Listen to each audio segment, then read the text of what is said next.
Assalamualaikum warahmatullahi wabarakatuh. This is another update regarding COVID-19 situations in Jakarta for the international community living and working in our city in Jakarta. Allow me to track back to the early time of the pandemic here in Jakarta when we had the virus struck Jakarta early March. So many things about the virus were unknown. Actually, even until today, we keep learning about new informations and new evidence regarding the SARS-CoV-2, the viruses that causes COVID-19. We remember that at that time, the number of testing was still limited, the number of isolation beds and ICUs in the hospitals that were specifically allocated for COVID-19 were also inadequate. If our health capacity were outnumbered by the number of patients that needs treatment, then we may have experienced a collapse of our health system. And therefore, in the early days of the pandemic, it was vital to impose strict social restrictions so that the health system, on the one hand, could be improved in its capacity to function when it requires to service our people that were exposed to COVID-19. So, during the early period of the strict social restrictions, we didn't stay still. We asked people to stay at home, but on our side, we in government increase the capacity to do testing and the capacity of our hospital to treat COVID-19 viruses. And that's what we did in Jakarta. And of course, all of that were done in collaborations with the central government through the COVID-19 task force and the Ministry of Health and all private institutions here in Jakarta. So that when we were transitioning to a more relaxed social and economic restrictions, Alhamdulillah, we're grateful that our hospital capacity were far more equipped than it was in the early days of the pandemic. And the same thing with the testing capacity, which was required as primary navigation tools in undergoing this transition period. And Alhamdulillah, it has also been increased several fold. So today we have 67 referral hospitals equipped with 4,556 isolation beds, and we have 659 ICUs allocated specifically for COVID-19 patients. And this is way much higher than it was in mid-March. Our PCR test has also been increasing every week. Alhamdulillah, until now, Jakarta has conducted PCR tests for 499,410 specimens, which is almost 500,000 in total, and this is the highest across region in Indonesia. But of course, what is recommended by the WHO is the number of people tested, not the number of specimens, because one person can be tested more than once, and the WHO has set a standard of 1,000 new people tested every week out of 1 million populations. And since we implemented the transitional social restriction period in early June last month, we have exceeded the WHO standard of the test number. And even during past week, we have conducted tests for more than 39,260 people. Even during the past week, we have conducted tests for 39,268 new people, which is around 3,688 people per million populations per week. Jakarta successfully passed the standard number of tests because the Jakarta Health Agency, we have collaborated with many laboratories across the city, including the central government labs, the state-owned enterprises lab, and also private sector labs. And all of that were under the Jakarta lab, which is called Jakarta Labkesda Network. and we have allocated our budget to conduct all of this testing. These collaborations of 47 labs in Jakarta has resulted in a maximum testing capacity of 9,769 specimens per day. This is almost 10,000 specimens per day. We will continue to increase the number of our testing capacity. But why is the number of PCR tests is important? And this is for person, not for specimens. Well, because if this threshold number has been surpassed, then the value of the positivity rate is deemed to be valid and therefore can be interpreted. If the threshold has not been reached, then the positivity rate is doubtful. And Alhamdulillah, here in Jakarta, we have not only passed the threshold number of PCR testing, but we have surpassed it by 4-fold. So next, I'd like to share with you our latest update. Today, Friday, July the 24th, 2020, until noon, the number of total positive cases in Jakarta is amounted to 18,365 cases. It's an increase of 297 from the previous day. Of all positive cases, 11,552 or 60% of them have been recovered, and the number of active cases now is 6,058. Active case means the number of people who are still being treated or who are still in the isolations. While sadly, the number of case fatality rate in Jakarta, which is there, now stands at 768 cases. The fatality rate for COVID-19 in Jakarta cases is 4.1%. This is equivalent to the global average of 4.1%. And Jakarta number is below the national average of 4.9%. Next, where do we stand in terms of value of the positivity rate? The cumulative since the beginning of the outbreak, our positive rate is 5.2%.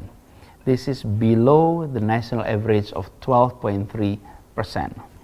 This means that the value of Jakarta's positivity rate is slightly above the WHO ideal recommendations, which is 5% or below, even though it is still way below the maximum limit, which is also expressed by the WHO, which is 10%.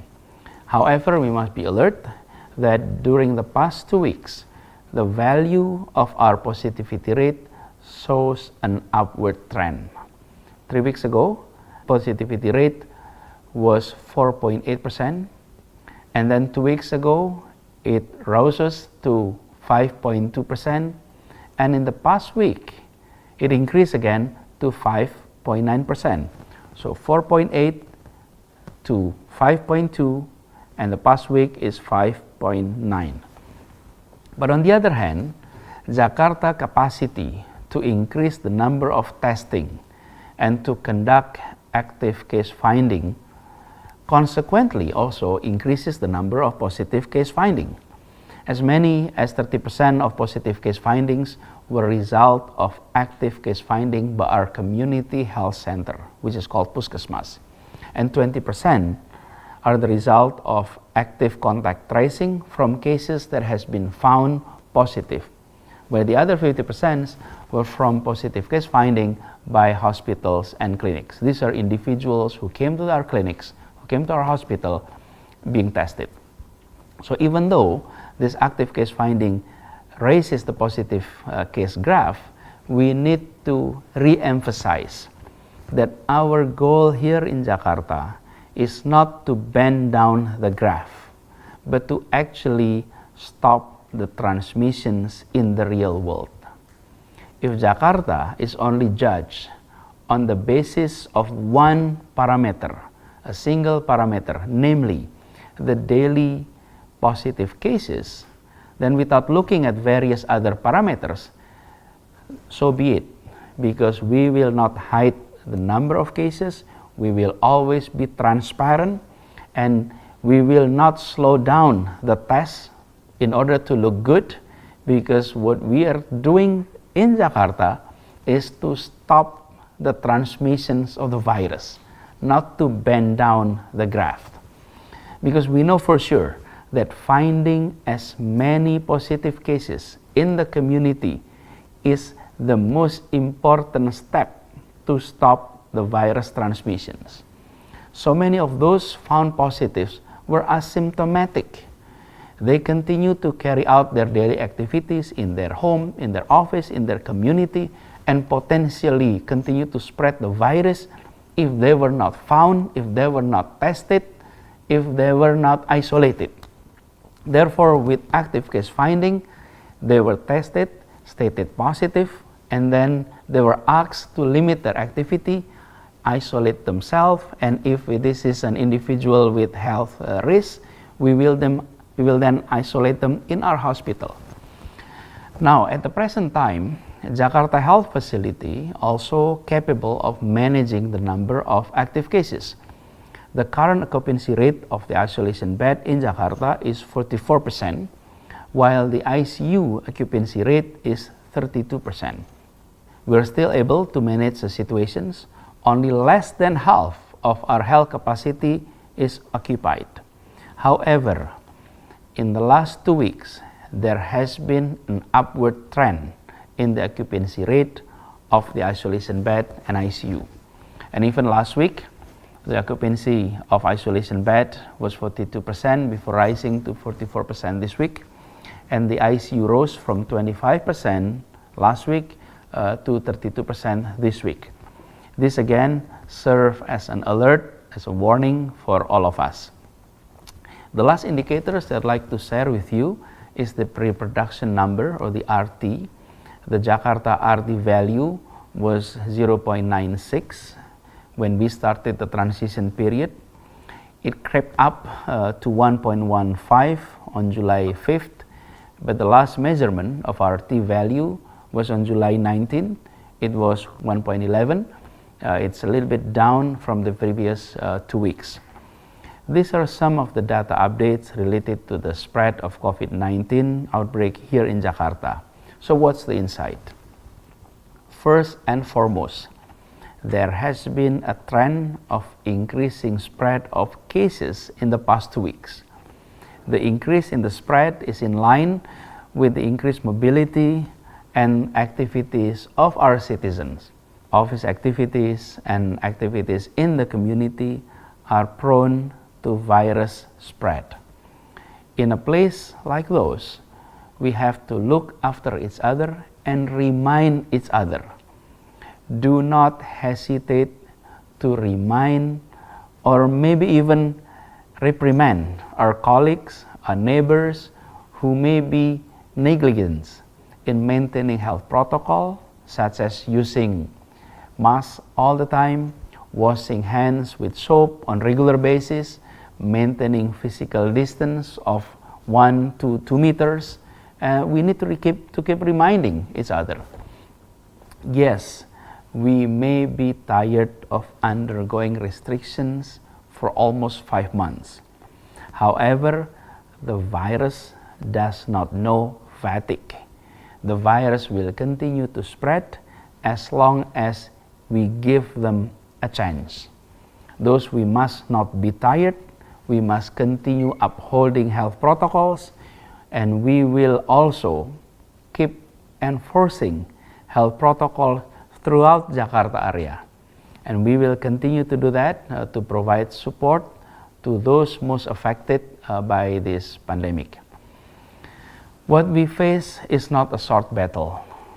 This is a long war. 100 years ago, when the Spanish flu pandemic took place, it took more than 2 years to deal with it. At this time, we have only faced for 5 months. Let's not get tired. We must not give up. Let's stay strong. Let's stay disciplined. Finally, I'm calling everyone to give support to all health workers in the city and across the country.